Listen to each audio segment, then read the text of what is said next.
말씀을 바꾸게 됩니다. 아멘. 요한 1서로 갑니다. 요한 1서 1장 1, 2절입니다.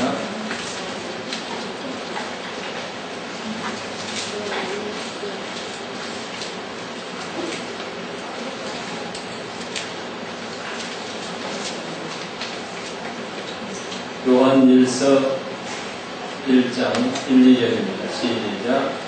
태초부터 있는 생명의 말씀을 받아내고 우리가 누군가 누구를 보아요 주목하고 하고 만진다.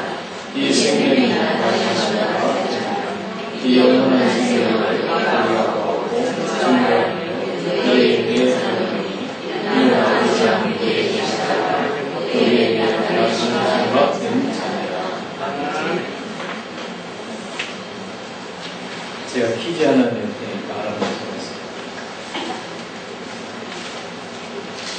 세계적으로 유일한 대학이 하나 있습니다.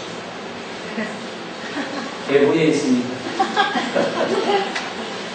아무리 묻어도 바닥이 없는 대학입니다. 답이 나왔습니까? 네. 할렐루야.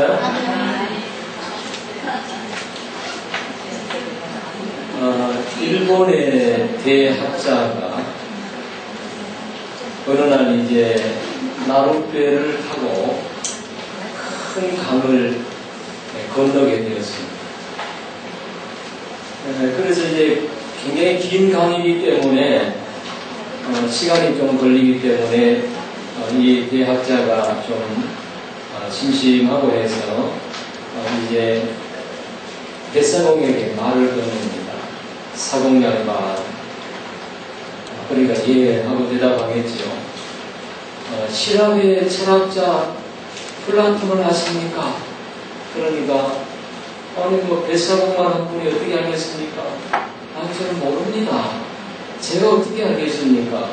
그분도 모른단 말입니다.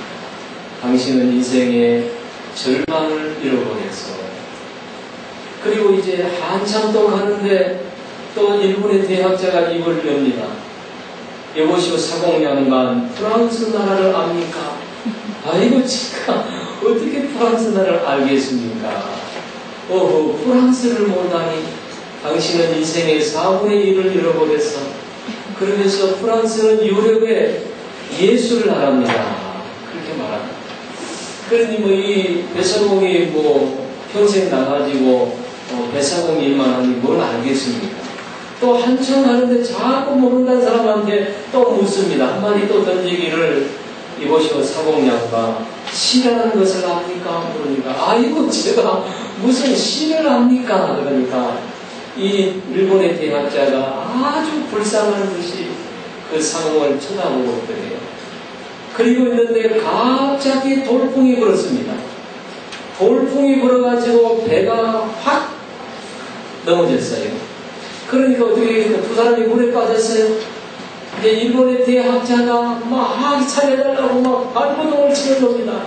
그때 이 대사공 양반이 하는 말이 여보시오 학자 양반 수영을 할 줄 아십니까? 나 수영 못한다고. 수영을 못하면 생명을 잃을 것이요. 인생이 역전될 때가 있습니다.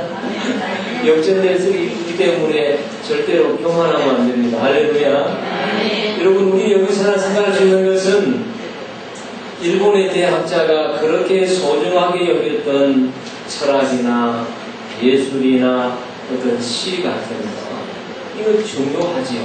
중요하지만은 그러나 생명보다는 더 중요하지 않습니다. 생명을 잃어버리면은 이런 것은 아무런 소용이 없는 것입니다.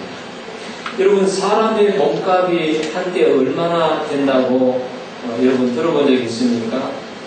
사람의 몸값이 좀 오래된 얘기입니다만 4,800원 설렁탕 800원 요즘 설렁탕 한 5,000원 하죠. 200원 버텨야 됩니다.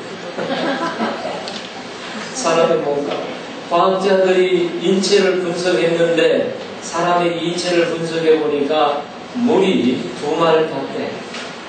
그 다음에 지방진로 세숫비누 7장, 탄소로 연필심 몇 개, 인으로 성냥 2200개, 칼순 철부로 몇 개의 못, 석회 약간 나무. 이게 우리의 육체의 이게 전부라는 분석해버립니다. 그래서 계산을 해보니까 4,800원. 점심 한 그릇 값입니다. 인생이 점심 한 그릇 값입니다. 그런데 예수님은 뭐라고 말합니까? 한 생명이 1,000원. 우주하고도 바꿀 수 없다. 할렐루야. 아니 점심 한 그릇 값은 되는데 예수님은 우주하고도 비교할 수 없다고 말합니다. 그 이유가 무엇이죠? 우리에게는 영혼이 있기 때문에 그렇습니다. 할렐루야.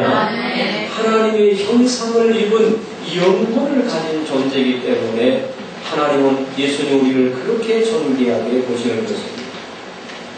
한 사람이 20년 동안 공부해가지고 행정고시를 패스하고 서울대 법대를 나와서 이제 판사로 임명되어져요. 내일이면 이제 판사로 임명되어가지고 이사를 떠나야 되는데 그날 밤에 심장이 멈춰가지고 가셨어요. 20년 만에 20년 동안 공부해가지고 꿈에도 그리는 판사가 돼가지고 내일 떠나는데 오늘 밤에 가셨어요. 근데 20년 동안 여러분 공부했던 것이 생명 끝나니까 아무런 유익이 없어요. 오늘날 이 시대의 비극이 무엇입니까? 오늘 현대의 비극은 생명을 경시 여긴다는 사실. 생명을 경시 여긴다. 그래서 자기의 생명을 자살합니다. 많은 사람들이 뛰어내리죠. 여러분도 그런 충동을 받아봤습니까? 저도 한강 딸이 서울 위에서 몇 번 고무신을 신었다가 다시 벗었다가 다리 위를 왔다 갔다 그때 압박에서 떨어졌으면 여러분 못 만났을 거예요. 하나님이 죄 좀 만들려고 안 떨어지게 하셨어요. 밑에 시푸르니 뭐 강물이 무섭더라고요. 사람이 무서운 길 들면 못 죽습니다. 진짜 또 죽을 사람은 그렇게 무서운 길을 넘어서는 거예요. 오늘날 많은 사람들이 자살합니다. 요명인들이 자살합니다. 여러분 얼마나 많은 살인이 이루어집니까? 요즘 뭐 공중전화 좀 늦게 했다고 칼로 찔러줍니다. 참 무서운 시대. 또 방화로 인해서 얼마나 많은 사람들의 생명을 파리 목숨처럼 여깁니다. 대구에서 특별히 그렇잖아요. 근데 그 방화범이 우리 동네 사람입니다. 내단 사동에 사는 사람인데 우리 지차님 집 옆인데 전도 대상이었어요. 그래서 그 소식을 듣고 내가 깜짝 놀랐어. 그래서 그 이후에 이제 그 집사님을 통해 들어보니까 지금 이사가 버리고 막 사람들이 뭐 워낙 이제 크게 화제가 되니까 그 전에 이제 그 남자는 감옥 들어가고 그 밑에 부인하고 자식들은 전부 막 이사가고 급히 도망쳤습니다. 못 살지 어떻게 삽니까? 그 정신이 좀 약간 오락가락했는데 진즉 전도해가지고 정신만 똑바로 됐더라면 그렇게 많은 생명을 살릴 수 있을 텐데 아깝습니다. 그래서 저도 그 일을 좀 미리 알았으면 얼마나 좋았습니까? 그렇습니다. 오늘날 많은 사람들의 생명을 얼마나 쉽게 죽이는지 모릅니다. 예수님은 한 생명이 천하보다 귀하다고 말씀하시는데 오늘날 많은 사람들이 하나님의 이 생명, 하나님 주시는 생명을 하찮게 여깁니다. 여러분 보시죠. 예수님은 사마리아 여인 한 사람을 구원하기 위해서 그것도 남편이 5이나 있는 그 여인, 아주 지저분한 그 여인, 그 여인을 구원하기 위해서 예수님께서는 그 당시의 모든 관례를 깨고 풍습을 깨고 예수님이 사마리아로 통행해서 야곱의 우물가에 먼저 오셔가지고 기다리고 계셨어요. 여러 시간을 주님께서 시간을 도비하고 얼마나 덥습니까? 그 나라가. 그래서 예수님이 사마리아 그 우물가, 야곱의 우물가에서 쓰러지듯이 예수님이 주저앉으셨다고 했습니다. 너무너무 힘들었어요. 그래서 여인을 만나서 예수님께서 복음을 전하지요. 그래서 거기서 예수님을 영접하고 전도자로 바뀌게 되는 역사가 일어났습니다. 할렐루야. 예수님은 이런 여인 한 사람을 만나기 위해서, 살리기 위해서 예수님은 이렇게까지 수고하셨는데 오늘날 많은 사람들이 생명을 하찮게 생각한다는 말이죠. 여러분, 인간의 생명은 육체의 생명과 그리고 영적인 생명으로 나눌 수가 있습니다. 육적인 생명이라는 것은 거울로 보면 나타나는 생명입니다. 여러분, 오늘 아침에도 오실 때 거울 보셨죠? 거울 한 번 안 보면 이상하죠? 매일매일 우리는 거울 앞에 씁니다. 거울 앞에 쓸 때마다 절망이 오죠. 머리를 보니까 하얀 이 새치가 점점 많아지고 어느 사이에 밤새 또 주름이 생기잖아요. 그래서 거울 앞에 쓸 때마다 여러분 자랑스럽습니까? 저는 요즘에 거울 앞에 쓸 때마다 왜 이렇게 얼굴이 까맣나? 왜냐하면 요즘에 우리 성도들이 목사님, 요즘 목사님 얼굴 더 검은 것 같아요. 야, 이게 제게 얼마나 부담을 주는지 몰라. 왜 그 말을 했을까? 목사는 곰곰이 생각해봅니다. 기도하다가도 생각합니다. 별 뜻 없이 얘기했겠지만 걱정하면서 그런 사람이 한둘이가 아니거든요. 그래서 어느 날 제가 새벽 예배를 마치고 특별한 안수를 했습니다. 얼굴에 두성을 대고 정말입니다. 하나님, 교인들에게 염려와 걱정을 두어서 되겠습니까? 하나님은 얼마든지 하실 수 있는 능력이 있는 줄 믿사오니 하면서 두 손바닥을 얼굴에 딱 대고 예수 그리스도의 이름으로 명하노니 그들은 하얘질지어다. 이야, 근데 아직까지 소식이 없습니다.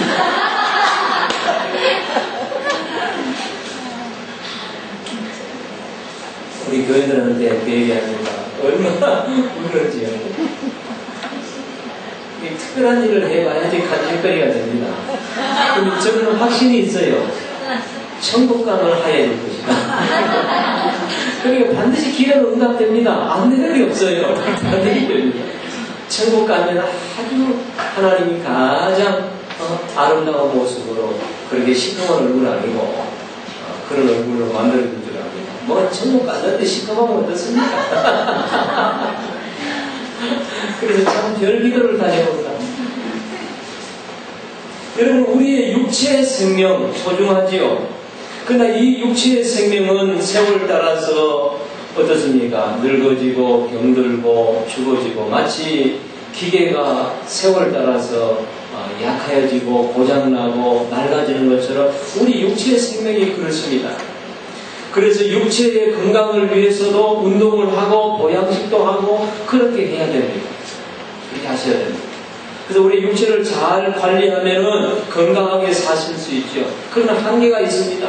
70년 내지 80년이면 인생은 거의 다 삽니다. 물론 더 오래 백수하신 분도 있지만은 성경은 시편 90편 10절에 보니까 우리의 연수가 70이요 강건하면 80이라고 그 연수의 자랑은 수고와 슬픔뿐이요 신속히 가니 우리가 날아가나이다 그랬습니다. 모든 육체는 바로 시들고 꽃과 같습니다. 그래서 우리는 못생긴 사람, 늙은 사람 우리는 비난할 것도 없어요. 우리도 조금 있으면 다 우리도 얼굴 쭈글쭈글해지고 다 그렇게 됩니다. 그러니까 요즘 적당 우리가 그렇게 자랑할 것도 없어요. 또 우리 늙었다고 그렇게 염려할 것도 없어요. 천국 가면 다 해결됩니다. 할렐루야. 그 다음에 영의 생명이 있습니다. 영의 생명은 어떻습니까? 이 동물도 육체가 있지요. 그리고 혼이 있지요. 그러나 사람은, 우리 인간은 육체뿐만 아니고 영혼이 있지 않습니까? 영혼이 있지 않습니까? 그래서 영은 하나님을 알고 하나님을 섬기도록 지음을 받았습니다. 그러나 인간의 범죄함으로 인해서 하나님을 떠나고 하나님을 섬기지 못하게 된 것입니다. 우리는 예수 그리스도를 통해서 우리 다시 회복되어서 영이 회복되어서 하나님을 섬기고 하나님을 우리가 위해서 일할 수 있다는 것이 정말 큰 축복인 줄 믿으시기를 바랍니다. 그래서 우리는 이 생명을 소중히 여기기 때문에 생명 살리는 일을 위해서 우리는 방학도 없이 열심히 훈련받잖아요. 얼마나 하나님이 좋아하시겠습니까? 할렐루야. 사실 요즘 힘듭니다. 얼마나 여러분은 힘들겠어요? 저는 가끔 와서 1시간씩 때우지만 여러분은 매주마다 오셔서 하니 얼마나 힘들겠어요? 그래서 우리 교회는 이 8월달, 7월달, 8월달 되면 모든 것 다 수도받고 예배하고 기도하는 것 외에는 다 수도받고 더우니까 성도들이 막 수요일날 오는 거 보면은 막 완전히 지쳐가지고 혓바닥 내리고 그런 모습 멍멍이 모습 참 안 됐어요. 안 됐어요. 목사야 어차피 버린 몸이니까 준비해서 선포하지만은 참 교인들 보면 안타깝잖아요. 휴가도 못 가고 뭐 휴가 간 사람도 있습니다만은 그 여름에 막 교회 와가지고 예배드리게 가는 걸 보니까 참 어떻게 생각하면 참 한편은 안 되고 한편은 참 행복한 사람이다. 그런 생각이 듭니다. 여러분 우리 전도자는 뭡니까? 생명을 수여하는 자입니다. 할렐루야. 예수님이 자신의 생명을 전달해주고 수여한 것처럼 우리가 예수님의 그 역할을 한다는 사실입니다. 이 앞에 우리는 얼마나 감사한지 모릅니다. 한번 퀴즈 내봅시다. 진짜 생명의 법칙이 있습니다. 생명의 법칙 제1의 법칙이 뭔가 하면은 생명이 뭘 낳는다? 생명이 무엇을 낳는다? 1의 법칙 따라합시다. 생명이 생명을 낳습니다. 그렇게 쉬운 줄 모릅니다. 날씨 탓이 날씨가 워낙 더우면 이게 잘 안 돕니다. 그러니까 강의 준비해놔도 잘 안 돌아 이해를 하셔야 돼. 지금 전혀 잘 안 돌아가요. 이거는 성령의 기름 부으심이 잘 이때는 확실하게 와야 되는데 안 옵니다. 그러니까 이해를 하셔야 돼요. 여러분 생명의 법칙은 생명이 생명을 낳습니다. 이건 중요한 얘기인데 우리가 예수님의 생명을 받지 않냐고는 전도자로서 성공할 수가 없다는 것입니다. 내가 예수님의 생명을 받아야만이 우리도 그들에게 생명을 낳을 수가 있는 것입니다. 그러므로 여러분 우리는 예수님의 생명으로 넘쳐야 됩니다. 사단은 생명 파괴자가 아닙니까? 여러분 살인마 유영철 10개월 동안 21명을 죽였잖아요. 살해하고도 검찰 조사의 과정에서 잡히지 않았으면 내가 100명을 죽이려고 했는데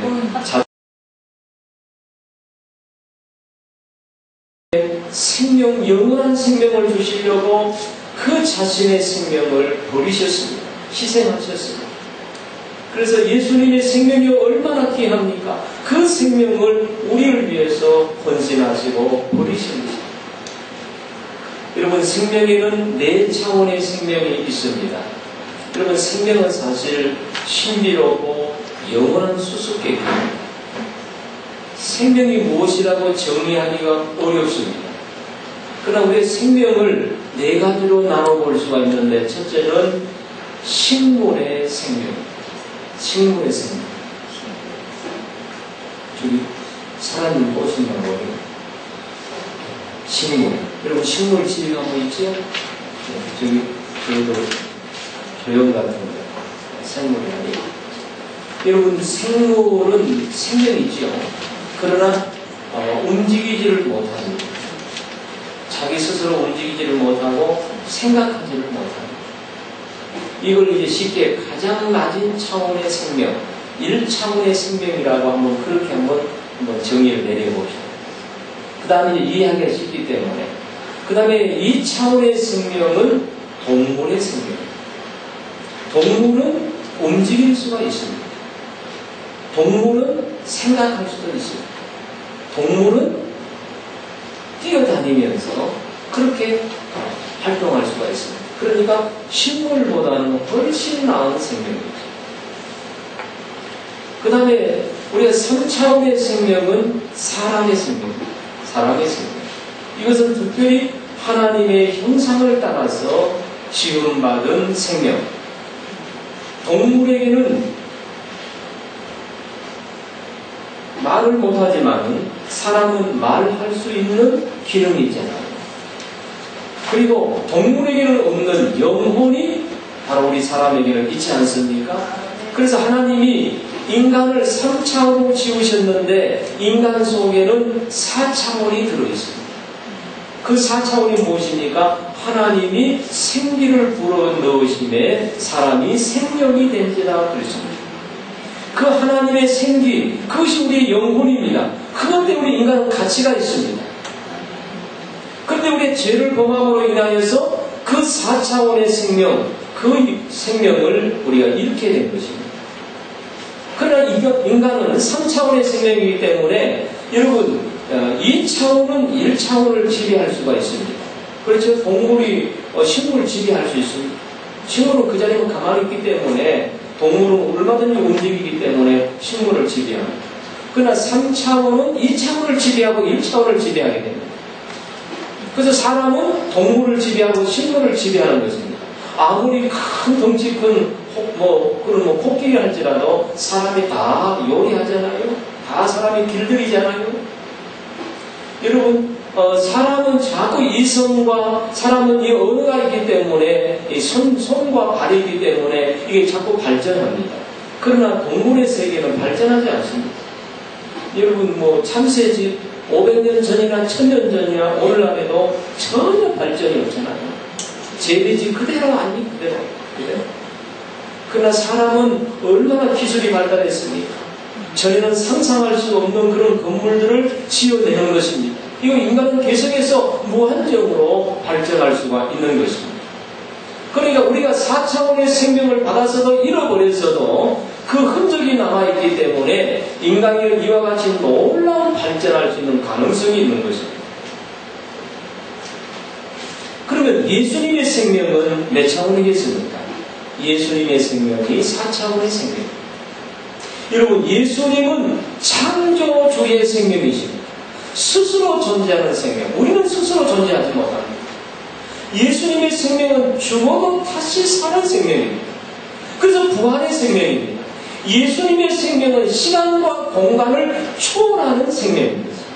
우리는 그렇지 못하죠. 살아있어도 시간과 공간을 초월하지 못합니다. 여러분, 이번에 중국 갔다 오셨죠? 갔다 오셨어요? 네. 저는 못 가봤어요. 같이 가자고 말 한마디도 없고 사랑해서 갔다 오랬는데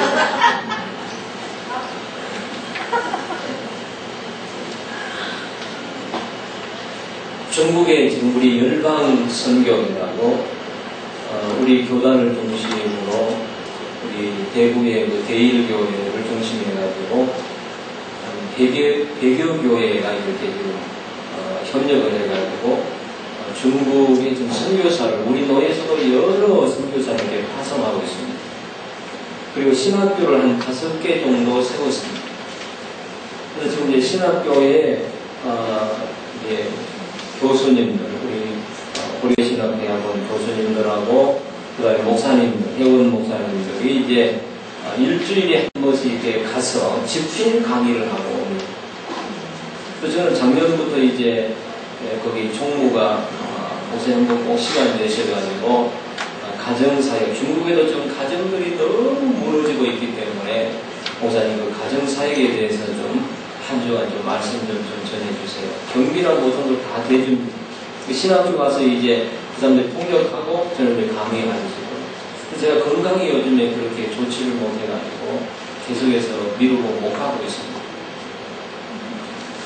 그래서 이제 앞으로 언젠가는 가게 될 겁니다. 그래서 제 꿈은 지금도 기도하고 있는데 제가 그 청년 시절 때 그 여의도, 서울에서 살았을 때 여의도에서 그때 엑스폰지 뭐가 모였는데 그때 그때는 한 100만씩 50만씩 이렇게 많이 모였잖아요. 그때 집회에서 청년 때인데 그때 제가 처음 교회 나간 지 얼마 안 됐는데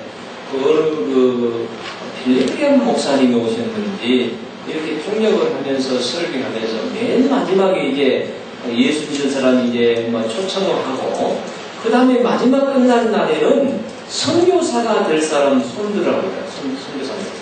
선교사. 저는 그때 이제 교회 다니기 얼마 되지 않은 선교사가 뭐 하는지도 몰랐어요. 무식이 용감하다고. 손들었지 뭐. 남이 그러니까 막 젊은 혈기에 들었어요, 저도. 들고 난 다음에 잊어버렸어요. 전혀 내가 든지도 생각도 안 하는데, 얼마 전에 생각이 났어요. 내가 그때 뭐 손을 들기는 든 것 같은데. 가만히 생각하니까 빌리그램 목사님이 오신 것 같아요. 그 집회에 이제 우리 서울 살았기 때문에 엄청난 여의도 관객이 모였거든요. 그래가지고 이제 뭐, 그때 이제 제가 조금 교회 가기 때문에. 그래서 뭐 손들어 해가지고, 목사님 손들어 보니까 손 좀 잘해야 되잖아요. 손들었지 뭐. 그게 보통 일이 아니더라고 보니까. 그럼 목사가 되기는 됐는데, 마음 한쪽 구석에, 이제 하나님 앞에, 그것도 일종의 서문이라고 생각할 수도 있는데, 그래서 이제, 지금 저하고 아주 절친한 열방 선교사 총무리를 하는 사람이 지금 중국에 가서 지금 개척을 해가지고 지금 일을 시작합니다. 그러면서 이제 저하고 이제 형님하고 이렇게 한 것처럼 뭐 저한테 형님 하면서 여기 중국으로 오라고 다 여기 한국 교회 포기하고 중국 오면은 지금 너무 선교 잘 된다고 그래요. 2년 만에 한 100명, 200명씩 막 이렇게 올라서니까 뭐 여기서는 뭐 저거 다 깨닫는 게 안 되잖아요. 그러니까 나도 한번 가고 싶다 그런 마음이 싹 들더라고. 그런데 뭐 지금이 갈 형편이 안 되고 그래서 저는 이제 65세의 은퇴를 이제 제가 생각했습니다. 우리 교단은 만 70세 되면 은퇴합니다. 그런데 저는 65세 때 하나님 앞에 은퇴하고 난 다음에 뭐 할 것인가 그랬는데 이제 제가 그동안에 가정사역을 하면서 지금도 이제 가정상담소에서 이제 대구대 교수 이제 황경희 박사 집사님이죠. 그분하고 이제 몇몇 사람이 이렇게 사무실을 내가지고 지금도 계속 상담하고 그 일을 합니다. 저는 요즘 잘 바빠서 못 가보는데요. 그래서 이제 은퇴 후에는 상담 이 일을 좀 하면 좋겠다. 그런 생각을 가졌는데, 그 선교사님의 권유에 의하면은 한국에서 이제 돌아오라는 거죠. 돌아와서 자기하고 함께 같이 중국 아까 말씀드린 대로 중국 교회에 중국의 가정들이 엄청나게 깨어지고 있고 그래서 가정을 세우면은 전도에 굉장한 효과가 있기 때문에 들어오라는 것입니다. 그래서 한번 기도해보겠다 해가지고 지금 기도하는 중인데 기도할 때마다 마음에 그런 생각을 듭니다. 그 전에 하나님 앞에 손들었던 거 그 생각이 갑자기 생각이 나고 잃어버렸다가 생각이 납니다. 그런 다음에 이제 65세 되면은 은퇴하고 은퇴금 주고 받아가지고 그래가지고 중국의 선교사로 내가 직접 가야 되겠다. 그럼 거기 가서 은퇴할 건 없겠냐? 그 나라 가면 뭐 평생 할 수 있잖아요. 그래서 10년만 해야 되겠다. 그래서 목회를 어떻게 할 것인가? 그것은 가정사역을 초점으로 내가 지금까지 한번 꿈꾸어왔던 그 가정사역의 비전을 가지고 목회해야 되겠다. 그래서 지금 있는 교회를 사실은 사면하고 내가 가정사역을 한번 뛰어들어 봐야 되겠다. 그런 생각까지도 하게 되었어요. 그랬는데 지금 생각하니까 그 사표 안 내기를 잘했지. 사표 내기를 하면 요즘 교회 들어가면 얼마나 어렵습니까?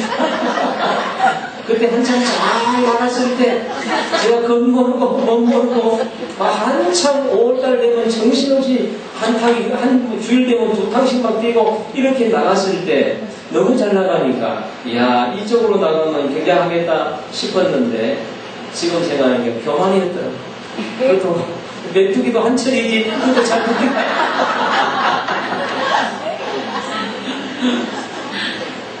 그래서 지금 생각하니까 참 그때 그만두지 않기를 당했다. 그만 안 두게 당했다.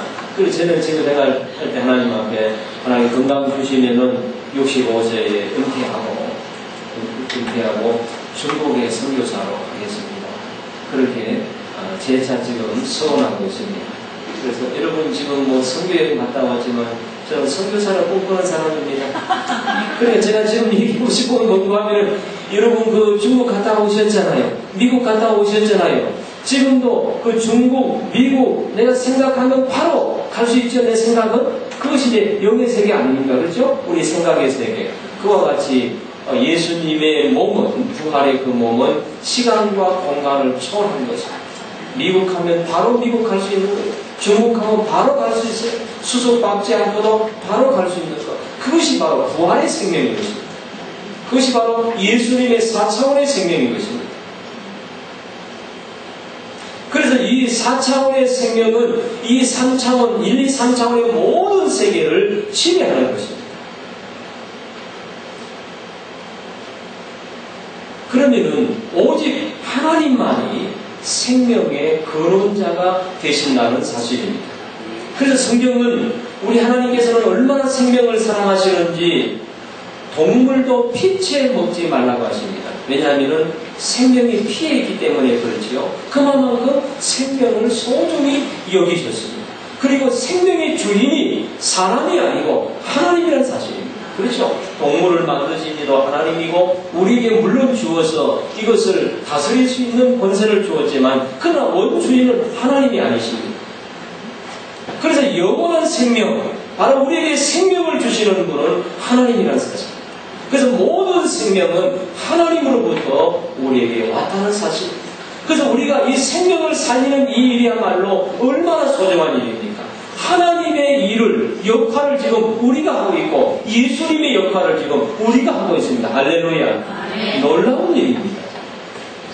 그 다음에 예수님은 어떤 생명입니까? 하나님은 생명의 근원이시고 예수님은 따라하시라. 예수님은 하나님의 생명입니다. 그래서 하나님의 4차원의 생명, 그 생명을 가지고 이 땅에 1, 2, 3차원의 생명 속으로 예수님이 오셨습니다. 죄로 인하여서 영혼을 잃어버린 인생, 4차원의 이 생명을 잃어버린 인생에게 위로부터 주시는 생명, 그것이 바로 영원한 생명, 요한일서 1장 1, 2절에 말한 것처럼 영원한 생명, 그것이 4차원의 생명인데 그 생명을 주시기 위해서 예수님이 이 땅에 오셨습니다. 그리고 십자가를 지시고 피 흘려 죽으시고 죽으신 지 3일 만에 다시 살아나셨습니다. 그래서 예수님이 하나님의 생명, 바로 예수님은 하나님의 생명인 것을 우리에게 보여주고, 그래서 요한일서에서는 그를 우리가 보았다, 이 영원한 생명을 우리가 보았고 만진 바 되었다. 그것은 바로 예수님을 두고 하는 말입니다. 예수님은 하나님의 생명을 주시려고 이 땅에 오신 것입니다. 그런데 성령님은 어떤 생명이십니까? 성령님은 우리에게 그 4차원의 생명을 주시는 영이신 것입니다. 그래서 예수님은 영원한 생명을 가지고 이 땅에 오셔서 그 생명을 주시기 위해서 자신이 십자가상에서 우리의 문제인 죄 문제를 위해서 죽으시고 부활하셨고, 그리고 하늘로 승천하셨고, 때가 되면 성령님이 오셔서 성령님께서 우리에게 영원한 생명을 공급해 주시는 분이 성령님이십니다. 그래서 예수님은 성령님을 약속하셨습니다. 내가 떠나는 것이 유익하다. 내가 떠나면 너희에게 보혜사 성령님을 보내주실 것을 약속하셨습니다. 여러분, 성령님은 하나님의 영이십니다. 성령님은 우리에게 생명, 영원한 4차원의 생명, 예수님의 생명, 하늘의 생명을 주시기 위해서 이 땅에 오셨습니다. 그래서 예수님을 믿을 때 바로 생명이 접붙임을 받습니다.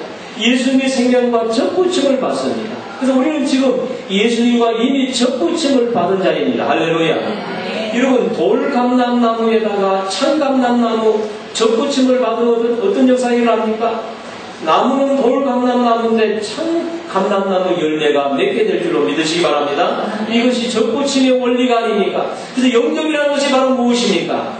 영접하는 자, 곧 그 이름을 믿는 자는 하나님의 자녀가 되는 권세가 주어지는데, 영접이 바로 접붙임의 역사인 것입니다. 성령님께서 나를 예수님과 접붙여주는 것입니다. 그래서 내가 예수님의 생명을 받게 되는 것입니다. 그럼 예수님의 생명을 받으면 어떻게 됩니까? 우리도 4차원의 생명을 갖게 되는 것입니다.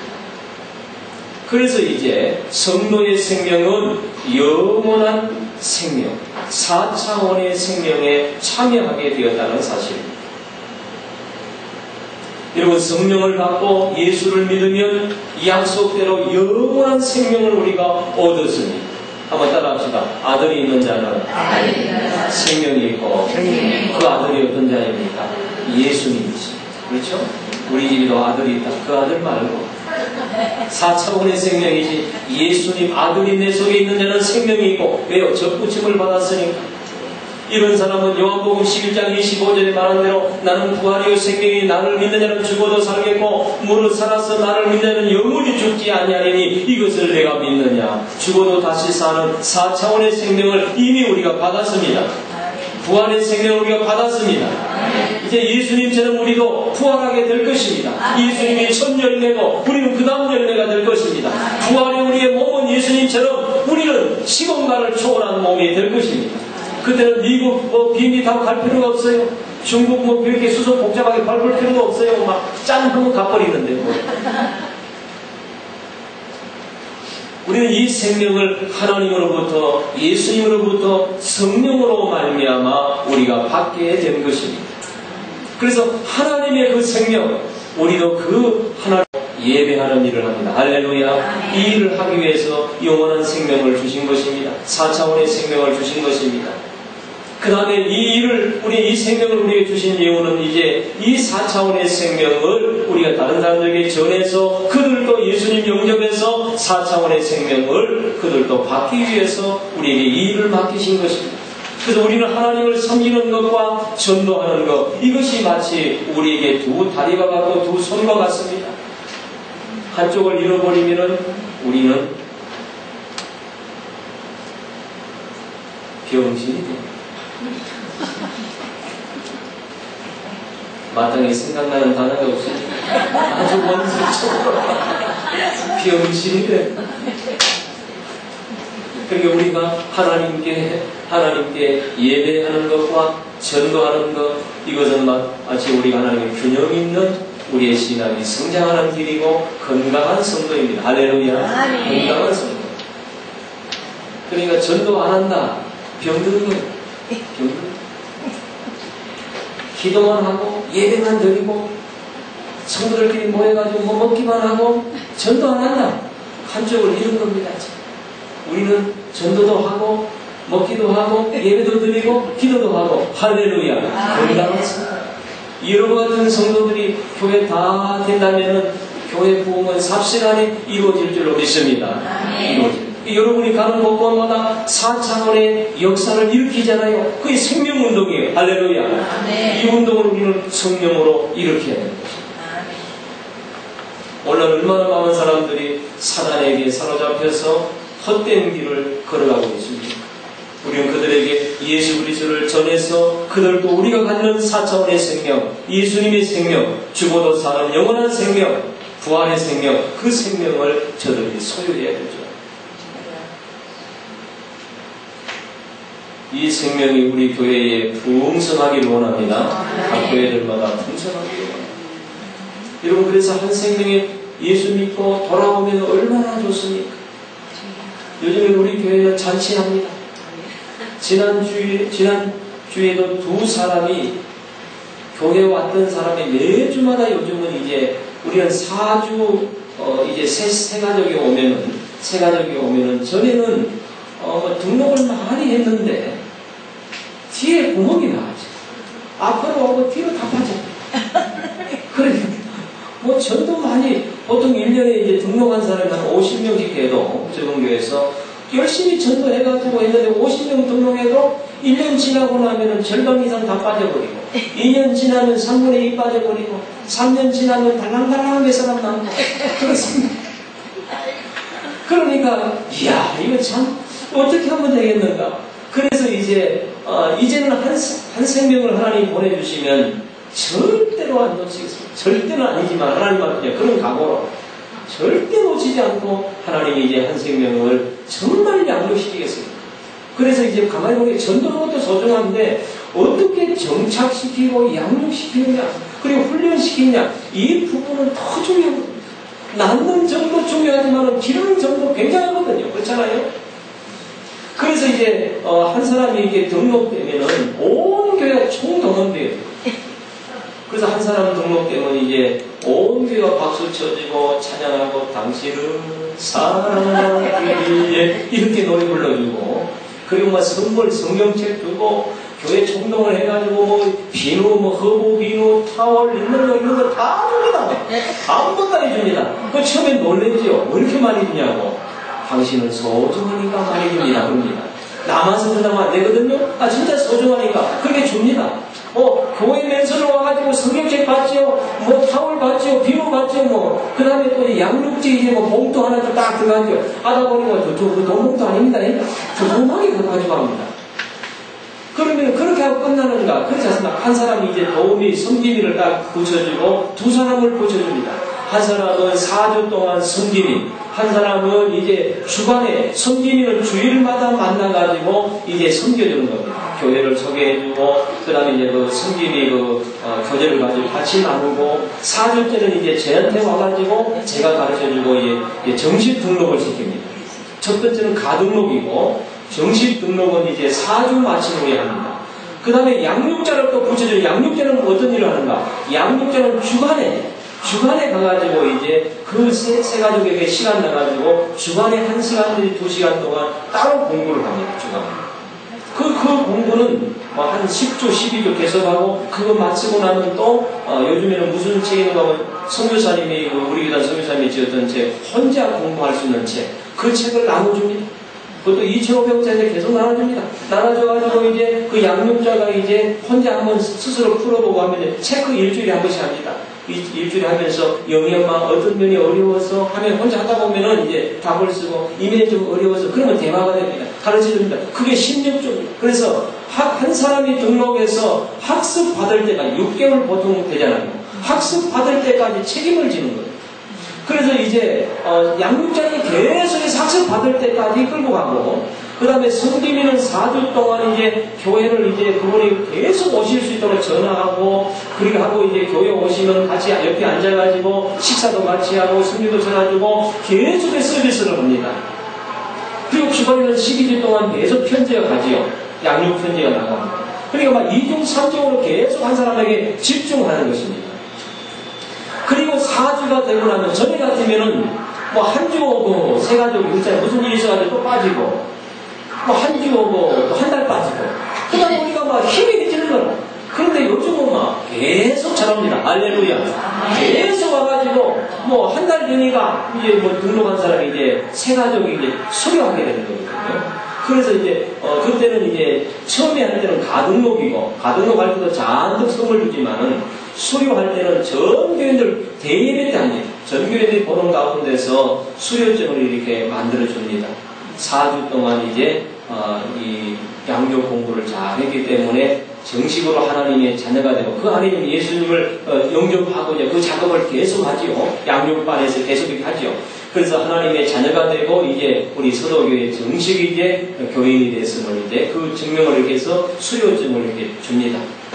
수료증을 주고 난 다음에 그 다음에 이제 한 달 동안 이제 체험했던 거, 한 달 동안 이제 양육자를 통해서 성김이를 통해서 또 목사와 만나고 이런 과정 속에서 체험했던 것을 한 5분 동안 이렇게 간증을 시킵니다. 간증은 곧잘 해요. 계속 지금 간증하는데 그 간증자들이 이제 편지를 써가지고 와가지고 읽기도 하고, 조금 이제 학식이 있는 사람은 그냥 뭐 안 보고 간증하는 방법은 예수 믿기 전, 예수 믿고 난 다음에, 그 다음에 예수 믿고 난 다음에 앞으로는 어떻게 살 것인가. 이렇게 뭐 세 단계를 딱 나눠서 이제 이렇게 간증시키도록 미리 교육을 시켰으니까, 성김이들한테. 그래서 그런 식으로 얘기하니까 곧잘 합니다. 나와서. 그렇게 하고 나면은 이제 교회에서 또 다시 이제 선물을 이렇게 만들었습니다. 그 선물은 이제 그릇, 이제 도자기 그릇 4개 정도, 한 가족이 먹을 수 있도록 아주 예쁜 그릇을 뭐 좀 크지요. 다 포장해가지고 그거하고 수료증도 하나 드리고, 그 다음에 이제 정착국에서는 이제 옷을 이제 그 꽃집에 가서 옷을 하나 화분을 사가지고 옷을 하나씩 선물해 줍니다. 그래서 지난주에도 2사람이 그렇게 이제 세 가족 수료를 하고 정식으로 그렇게 교인이 되었습니다. 할렐루야. 그래서 그들이 그렇게 해서 이 과정 4주 한 달 동안만 제대로 나오면은 그 안에 계속해서 예수님을 영접시키고, 그 다음에 목사는 마지막 4주 동안에 점검하는 겁니다. 이 사람이 정말로 구원의 확신이 있는가, 예수님을 영접했는가. 그래서 이제 그동안에 집사들하고 양육자들을 통해가지고 제대로 됐는가 마지막 점검을 합니다. 점검을 해보면은 답이 나오죠, 목사는. 그러면 그때 이제 수료를 시킵니다. 그럼 지금 신앙생활 잘하고 있습니다. 할렐루야. 얼마나 좋고. 뭔 얘기하다 지금 이렇게 하고 있어. 끝날 때가 되면 전혀 생각이 잘 없어가지고.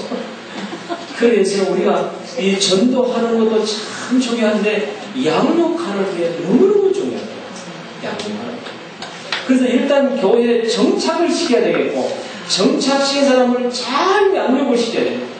양육한 사람들을 이제 어떻게든 가을 되면 이제 이 사람들을 정식 이제 양육반에 이제 등록을 시킵니다. 양육반 12주 과정. 그건 제가 직접 가르칩니다. 양육반에서 이제 양육반 과정을 마치고 난 다음에는 이제 제자훈련 코스로 데려갑니다. 제자훈련에서 군사훈련으로, 군사훈련에서 사도훈련까지 갑니다. 그러면 이제 초신자가 들어와서 1년 되면은 사도 코스까지 갑니다. 사도 코스까지 가게 되어지면은 이거는 뭐 어느 교회 집사, 웬만한 집사보다 낫습니다. 그래서 그 코스 되면 이제 다시 파송의 단계가 들어가니까 이제 우리 전도 특공대처럼 이제 다른 사람을 전도하고 섬기고 그렇게 할 수 있는 자리까지 이르게 되는 것입니다. 그래서 그 일을 할 때 얼마나 기쁜지 요즘에는 얼마나 기쁜지. 이 교인들이 이제 전에는 전혀 누구 한 사람 등록했고 나면은 교인들 마음속에 또 얼마나 가겠나 그런 생각이 있는데 요즘은 이제 그렇게 해서 수료하고 그 다음에 전 교인이 환영하면 박수 쳐주고 찬양대가 찬양 불러주고 수료할 때 말입니다. 그 사진도 찍어주고 그렇게 하니까 관심을 가지니까 잘 떨어지지 않습니다. 그래서 지금 전도대사 여러분 지난번에 오셔서 전도 특공대들이 많은 전도회가 지금도 열매를 맺고 있는데 그분들이 너무 100% 잘 나가고 있습니다. 할렐루야. 100% 잘 나가고 그런 일이 없었어요. 그래서 이제 이렇게 준비되어지면 이제 어떤 하나님 보실 때 이제 영혼을 보내줘도 괜찮겠다. 합격이 돼야지 하나님 그때부터 전도의 문을 여실 줄을 믿습니다. 보내줘도 뭐 다 뒷구멍 나가지고 다 빠져나가 버리면은 보내주나 마나. 오히려 한번 불에 껐으면 이게 잘 안 타거든요. 그 다음부터. 그래서 나도 교회 가봤다. 교회 가봐도 별로네. 그렇게 되어버리면 전도가 잘 안 됩니다. 그래서 일단 한 번은 어떻게 하든지 머무를 수 있도록 정착하고 훈련될 수 있도록 그렇게 하겠습니다. 빨리 끝나라 이 말입니까? 자, 그래서 오늘 우리는 이제 결론을 맺겠습니다. 오늘 우리는 성도의 생명은 예수님의 생명에 참여한 자가 되었습니다. 할렐루야. 그래서 우리는 이 예수님의 생명 그 무엇과도 비교할 수 없는 생명입니다. 여러분 이것은 허비할 수 없는 생명입니다. 많은 사람들이 쾌락에 허비하고 여러가지 물질과 알코올과 마약에 허비하고 있지만 우리는 이런 것에 허비할 수가 없습니다. 우리는 이제 이 4차원의 생명, 예수님의 생명을 가지고 이제는 생명을 살리는데 우리 자신들이 투자하기를 원합니다. 예수님처럼 우리가 이 생명 살리는 일, 이것보다 세상에 더 중요한 일이 어디가 있습니까? 없으면 아무리 눈 뜨고 아무리 살펴봐도 예수님이 하셨던 그 생명 살리는 일보다 더 소중한 일이 없습니다. 그리고 이 일은 아무나 할 수가 없습니다. 오늘 4차원의 생명을 가진 자만이 할 수가 있는 겁니다. 할렐루야. 오늘 우리가 이 일을 감당하고 있다는 자부심을 가지고 이 일을 끝까지 감당할 때 하나님이 축복하실 줄로 믿습니다. 끝까지 가야 돼요. 끝까지.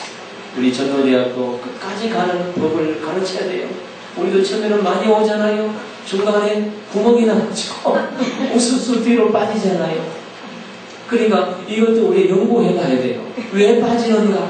왜 뒷구멍으로 빠지는가? 아니 처음에 올 때는 불 받아서 올 거 아닙니까? 전도대학 말만 들어서도 이게 보통이 아니구나. 그러니까 처음에는 전도하려고 올 거 아닙니까? 왔으면 이 사람들은 어떻게 빠지지 않도록 그물이 빠꾸나지 않도록 해야 되는 것입니다. 그러면 그 사람들이 왜 빠지는가를 연구해봐야 돼. 빠진 사람을 중심으로 연구해봐야 돼요. 목사님들이 논문한 편 써야 돼. 그래 왜 빠졌는가 파악해봐야 돼요. 그러면 그 문제점이 무엇인가를 여기에서 빨리 그것을 개선하고 고쳐줘야 되는 겁니다.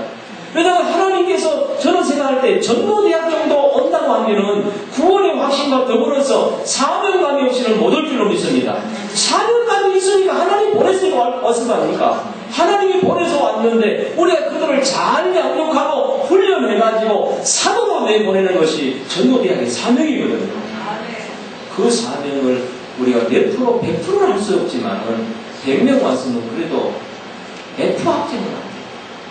그렇잖아요. 이 면을 좀 연구해봐요. 저분들이 왜 빠지는가? 가정에 무슨 문제가 있다. 그러면 팀이 어울려서 그 가정을 기도해줘야 돼요. 학비가 없다. 2학기 학비가 없다. 그러면 학비를 뭐 우리가 걷어다 주든지 면제를 시켜줘야 될 거 아닙니까? 그래. 남편이 갑자기 막 마음이 돌려가지고 사탄이 역사해가지고 남편 때문에 전도자를 못 간다. 그러면 집중적으로 모여가지고 남편의 마음을 먹이기 위해서 기도해야 될 거 아닙니까? 할렐루야. 그래서 전도에 불을 붙여서 정말로 그 영혼이 전도돼서 하나님 앞에 성공할 수 있도록 그렇게 만들어야만이 하나님이 정말로 귀하게 쓰시지 않겠는가. 그러해도 귀하지만은 그 일에서 우리가 쓰임받기를 원합니다. 끝까지 우리가 참고 인내하기를 원합니다. 기도하겠습니다. 살아계신 하나님 아버지 감사합니다. 우리를 이곳으로 보내신 분이 하나님이시고 우리에게 전도의 사명을 주신 분도 하나님이십니다. 우리에게 인내의 마음을 주시옵소서. 무엇보다 주님을 뜨겁게 사랑하는 마음 우리에게 허락해 주시옵시고 우리에게 4차원의 생명 예수님의 생명을 주었사오니 이제 이 생명을 누리게 하시고 그리고 이 생명을 이웃에게 우리가 나누어 주게 도와주시옵소서. 나를 통해서 예수님이 하셨던 영혼 살리는 이 일을 감당할 수 있도록 도와주시옵소서. 예수님의 이름으로 기도하옵나이다. 아멘. 수고하셨습니다.